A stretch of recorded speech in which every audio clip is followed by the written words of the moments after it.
بیٹیاں کتنی پیاری ہوتی ہیں. میں نے گھر میں بیٹھا تھا, فراغت تھی, تو مجھے اس کھیل کا نام نہیں یاد کہ وہ بچے کیا کھیل رہے تھے. وہ پرچیاں ڈالی تھیں, ایک پرچی پہ لکھا تھا بادشاہ, ایک پہ لکھا تھا وزیر, ایک پہ لکھا تھا قاضی, اور ایک پہ لکھا تھا چور. ان چار پرچیوں کو بند کر کے نہ پھینک دیتے, پھر سارے ایک ایک اٹھاتے تھے. اب جس کے حصے میں بادشاہ کی پرچی آئی وہ بادشاہ بن گیا, جس کے حصے میں قاضی کی آئی وہ قاضی بن گیا, جس کے حصے میں وزیر کی آئی وہ وزیر, اور ایک کے حصے میں آنی ہے چور کی. تو پھر جس کے حصے میں چور کی پرچیاں آنی ہیں اس کے لیے پھر بڑے سخت معاملات ہیں. بادشاہ سلامت اس کو جو چاہے حکم دے.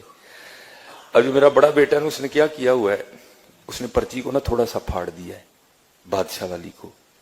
تو بیٹیوں کو نہیں پتا چل رہا کہ بڑا بھائی ہمارے ساتھ کیا کر رہا ہے, تو وہ بار بار بادشاہ بن رہا ہے. وہ بیچاری کبھی کوئی چور بن رہی ہے, کبھی وہ کسی کو کہہ رہا ہے میری جوتی پالش کرو, کسی کو کہہ رہا ہے. میں بیٹھا دیکھ رہا ہوں سارا. میں نے کہا یار ایک ہی کرن ہے. میں نے کہا جی مجھے بھی کھلاؤ. ایک کو ڈراپ کر دیا, تو پھر وہی والا کام میں نے کیا. میں نے پرچی تو نہیں پھاڑی, لیکن میں نے بادشاہ والی پرچی پہ نا پین سے نشان لگا دیا. اب 2-4 بار بادشاہ بن کے میں نے اسے خوب کام کروایا. تو میں نے کہا چل یار ہوں بچیاں بھی بادشاہ بنائیے. تو میں نے اپنی بڑی بیٹی کو کہا کہ یہ جس پہ نشان لگا نا تو نے یہ پرچی اٹھانی ہے. اب بادشاہ والی اس نے اٹھا لی, تو میرے حصے میں آ گئی چور والی پرچی. اب سب نے بتانا تھا کہ کیا پرچی آئی ہے, تو سب نے بتایا. تو اینڈ پہ نا مجھے سارے کہتے ہیں جی بابا آپ کیا بنے ہیں.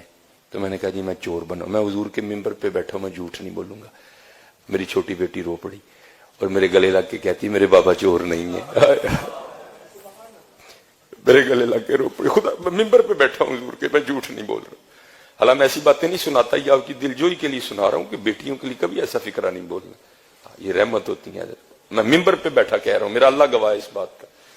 ہاں میں ایسی باتیں نہیں سناتا. وہ میرے ساتھ لگ کے نہ رو پڑی, حقیقتاً رو پڑی, اور کہتی میرے بابا چور نہیں.